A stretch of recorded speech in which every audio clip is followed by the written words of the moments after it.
petit accueil chaleureux pour Saeed.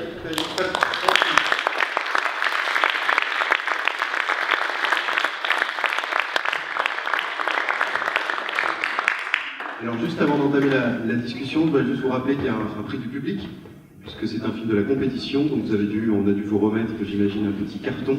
Donc n'oubliez pas à la sortie de remettre votre petit carton avec évidemment votre appréciation. Voilà, merci beaucoup.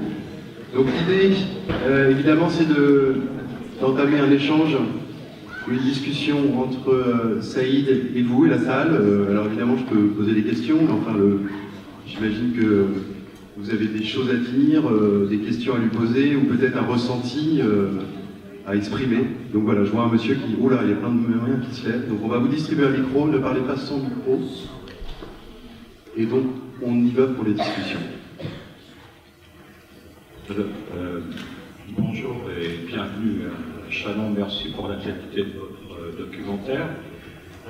Moi, la question que je voudrais poser, j'ai l'impression à travers le documentaire que vous nous présentez, qu'il y a beaucoup d'amertume sur l'intervention américaine, notamment en Afghanistan. Est-ce que c'est quelque chose qui est ressenti au niveau de l'armée uniquement ou au niveau de la population en général?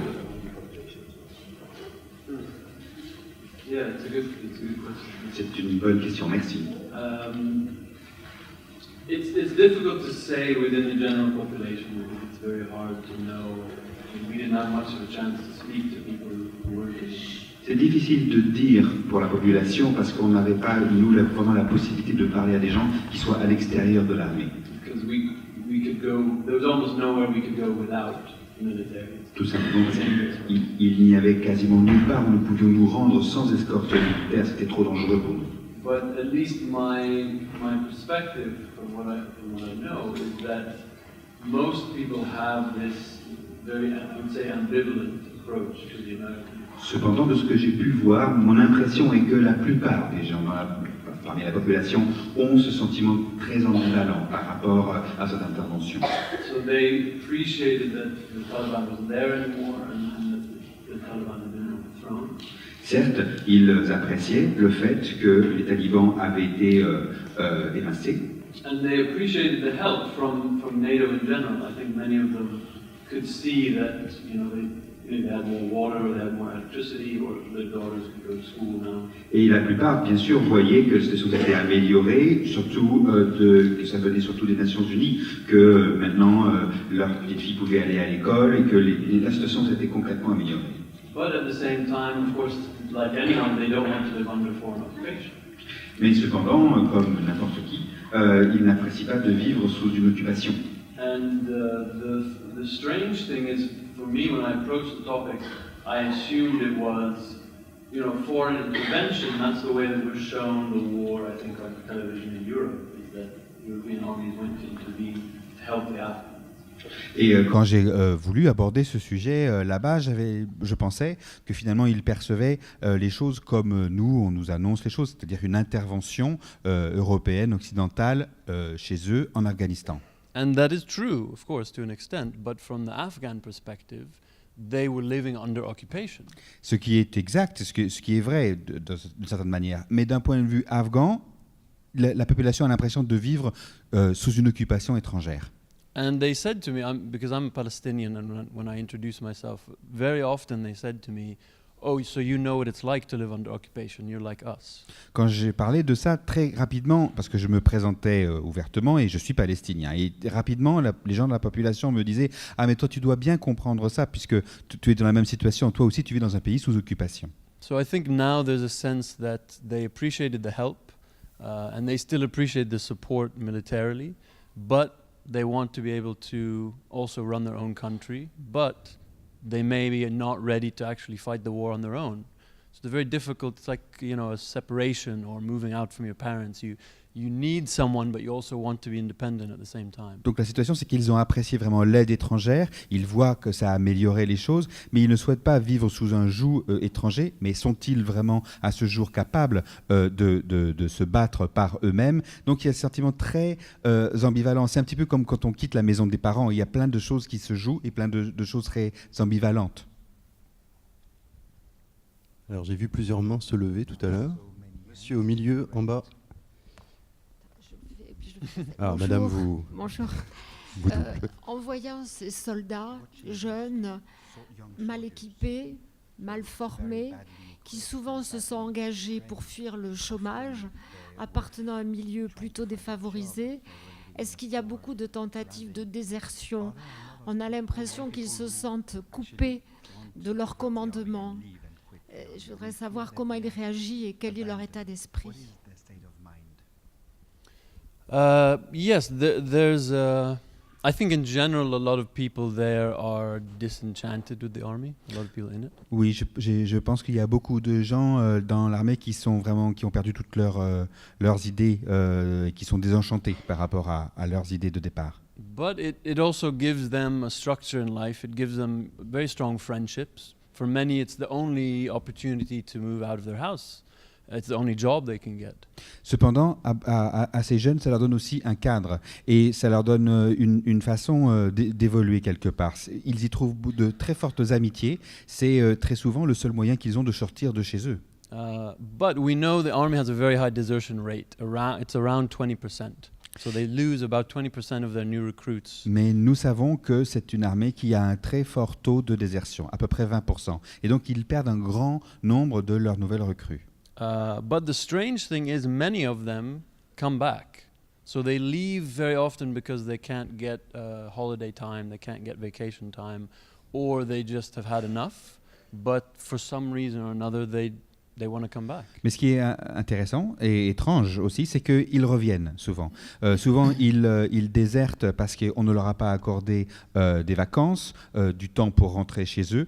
Mais au bout d'un moment, pour une raison ou une autre, ils reviennent, ils se réintègrent. So it's a very complex relationship, but it is one of the better jobs that a young man can get today in Afghanistan. C'est donc une relation très complexe, très, très étrange, mais cela dit, c'est un des meilleurs boulots qu'un jeune homme en Afghanistan puisse trouver de nos jours. Oui, on a dit le tableau est assez sombre. Vous étiez dans le milieu militaire uniquement, et vous était-il possible de contacter des autorités militaires, des officiers supérieurs, des responsables des opérations, pour prendre un petit peu leurs impressions, de savoir quelles étaient leurs actions? Ça, c'est la question, parce que votre reportage était essentiellement de terrain. Et la question, in fine, c'est quand voyez-vous le printemps arriver en Afghanistan?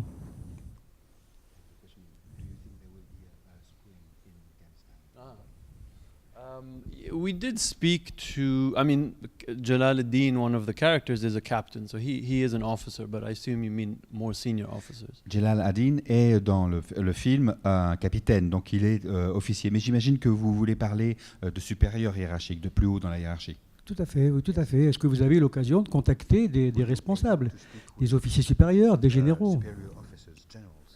Yeah, we did. In fact, we talked to the battalion commander. We interviewed him at one point, and we could have interviewed generals as well, but to be honest, it wasn't our interest. Ça a été possible. C'était possible pour nous de rencontrer des supérieurs hiérarchiques, des généraux, etc., des commandants de section, mais en fait, c'était pas tellement ce qui nous intéressait. We really wanted to know what the most powerless person in that structure has to live with, the decisions of the people with power. Ce qui nous intéressait, c'était de voir ceux qui sont sans grade, ceux qui n'ont pas de pouvoir et ce qu'ils endurent, comment ça se passe pour eux la vie, alors que ce ne sont pas eux qui prennent les décisions. And from a more practical perspective, the higher up you go in the hierarchy, the more boring those interviews are. They just become PR exercises for them. Et aussi, il faut dire d'un point de vue concret, c'est que plus en interviewant des gens qui sont plus haut gradés, les entretiens sont très ennuyeux de plus en plus, parce que c'est un travail, une position dans laquelle les gens sont devenus des attachés de presse. They're just too worried about their reputations, about media perceptions, about what they can and can't talk about. So there's no soul in it. It's very boring. Les gradés craignent pour leur propre position. Ils ont peur aussi de la façon dont les médias vont interpréter leurs paroles, et ça devient des entretiens qui n'ont aucun sens. The second part of your question about can there ever be a spring? Et si jamais il y aura un printemps en Afghanistan. I'm not an expert. I have no background in the military, but from my perspective, Je ne suis pas expert et je n'ai pas d'expérience militaire à proprement parler. I think the Afghan army is fighting a traditional war. Mais de mon point de vue, l'armée afghane se combat pour une guerre traditionnelle. Because they were taught to fight a traditional war by NATO and designed that way, this entire structure. Parce que leur armée a été conçue et on leur a appris à mener une guerre traditionnelle par les Nations Unies. C'est comme ça que finalement ça a été conçu. But they're fighting a non-traditional war. They're fighting a guerrilla army or an Mais insurgency. la guerre là-bas sur place n'est pas une guerre conventionnelle, c'est une guérilla. So the entire strategy needs to change to one of counterinsurgency, not military. Et donc, la question qui se pose, c'est de changer finalement la stratégie, la façon dont ils sont entraînés, la façon dont on mène les combats là-bas. And traditionally, in a counterinsurgency, the military aspect is about 20%, and the rest is social, psychological, economic. Dans le genre de combat qu'ils ont à mener, la question purement militaire n'est que 20% de la problématique. Le reste est psychologique et des questions autres. So I think...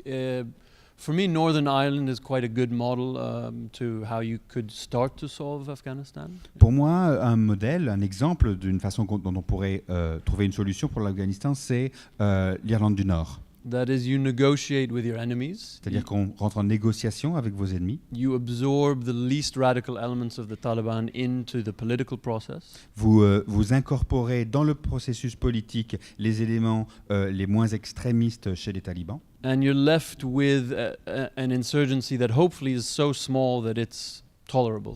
Et il vous reste un mouvement insurrectionnel qui est assez minime et de façon à ce qu'il puisse être tolérable. Alors, est-ce qu'il y a d'autres personnes dans la salle qui souhaiteraient intervenir? Je ne vous vois pas très bien, alors. Je ne vois pas de main levée. Si, monsieur. Sinon, je peux poser une question, hein, moi j'en ai plein. Je voulais juste savoir comment vous avez réussi à avoir l'autorisation de filmer en fait l'armée afghane, parce que dans les armées occidentales, je pense que c'est assez compliqué. Et là, vous avez réussi, et en plus, la parole semblait extrêmement libre.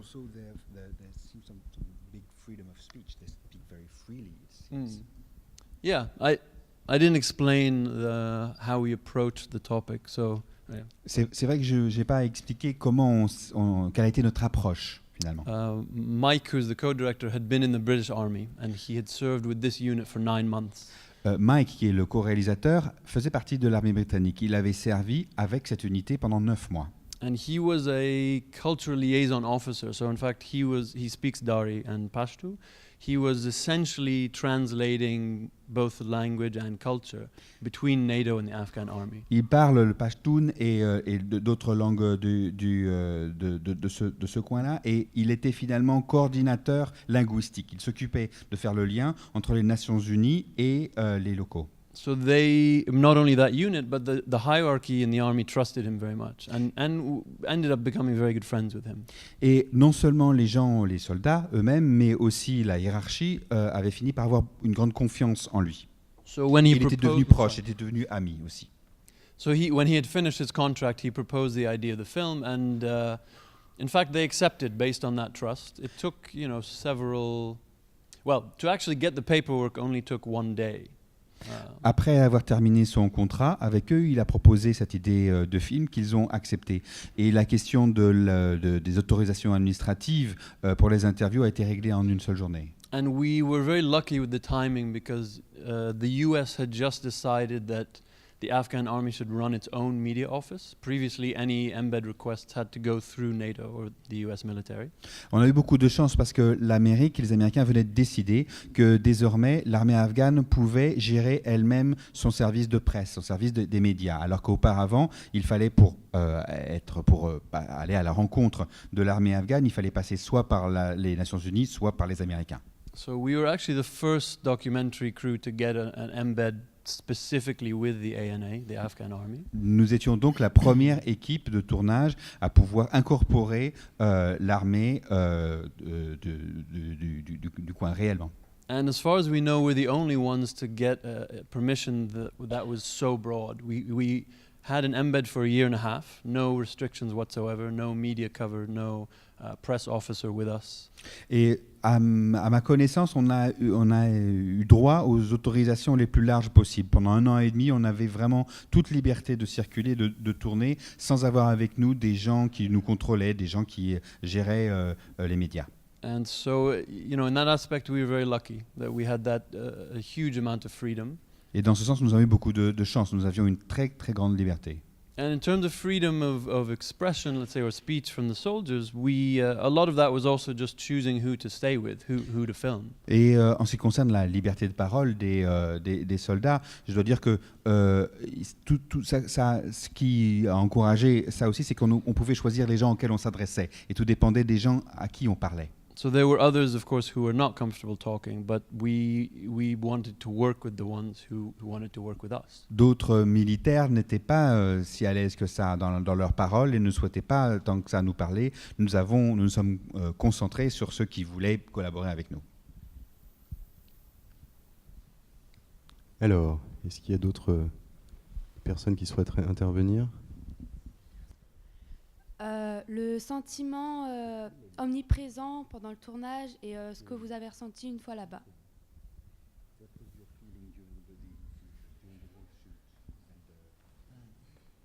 By shooting, you mean guns or cameras? No.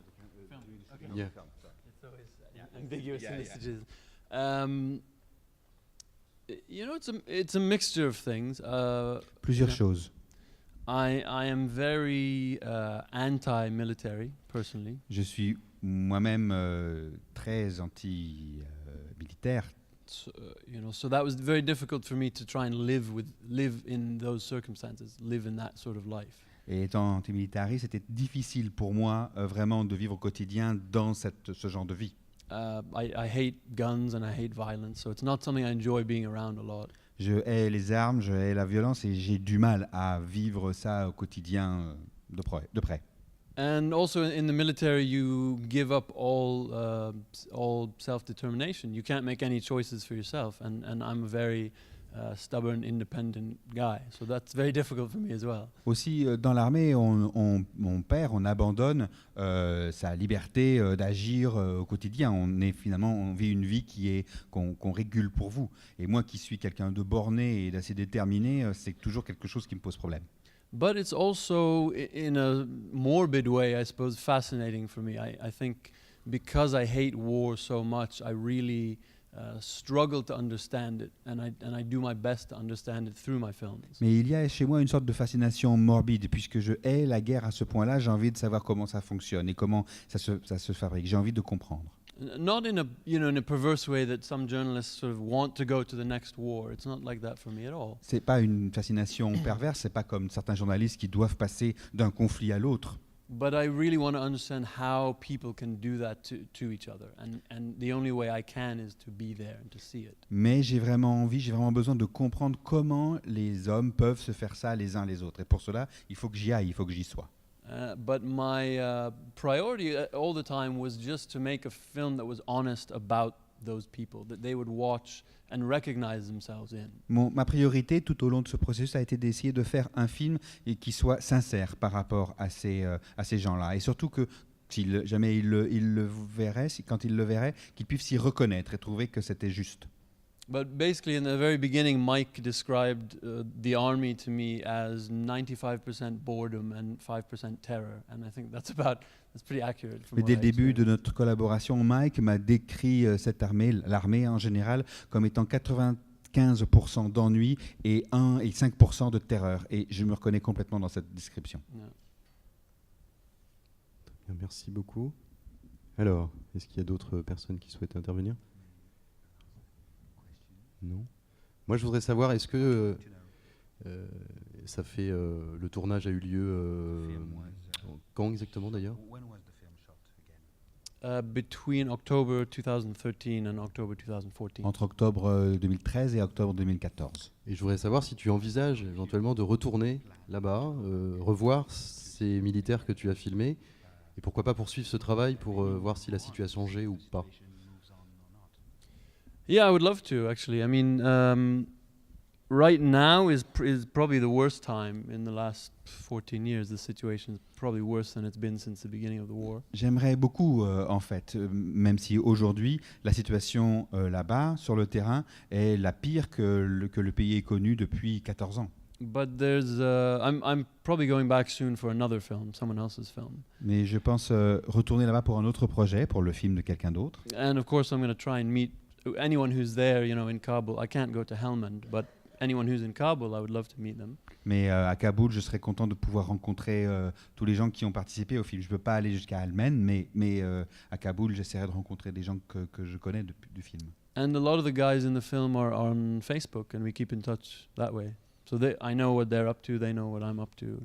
Et on se suit, la plupart des garçons qui sont dans le film ont un compte Facebook, et donc on se suit, on sait où on en est les uns et les autres. But I'd love to know in 10 years, 15 years, is it a much better country, a more stable country, or is it a completely failed state?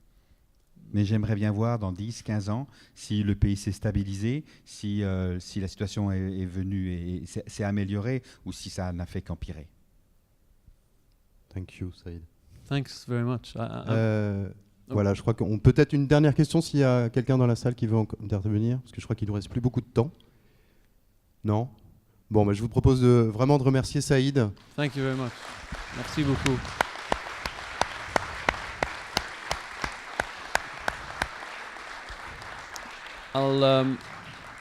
I'll be here also afterwards, so if you'd like to continue the conversation, please do. Je reste dans les parages après là, tout de suite. Donc, si jamais vous avez des questions, on peut continuer le dialogue. And we're releasing the film in the UK on November 13. Aussi, le 13 novembre, ce film sort dans les salles au Royaume-Uni. So, any support we can get from audiences, if you can go to the website tellspringfilm.com and sign up for the mailing list there, or Twitter @tellspring, just to show the distributor that people want to see the film. It would be a great help. Et donc, si jamais vous pouvez vous connecter sur le site du film ou sur le compte Twitter et montrer votre intérêt pour le film, ça serait une aide concrète. Thank you very much. Merci. Voilà, merci à tous. Thank you.